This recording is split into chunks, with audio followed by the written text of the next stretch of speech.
Dalawa pa Hindi siya sure. Inalaga ang hayop. Kasi hindi apat ang paa, dalawang paa. Isda. Lumalangoy, hindi lumalangoy. Basta sa bahay.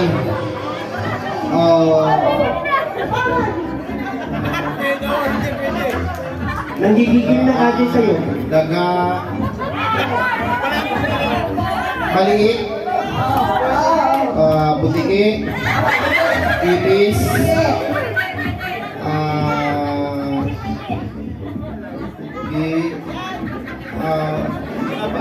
Konti pa, nalaga. Lahat ng maliit na hayop dun sa bahay yung ate kasi. Surot. Maliit eh.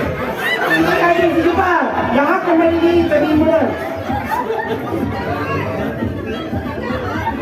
Gagamba. Ala, 142. Ginugulat mo si Kajoy eh.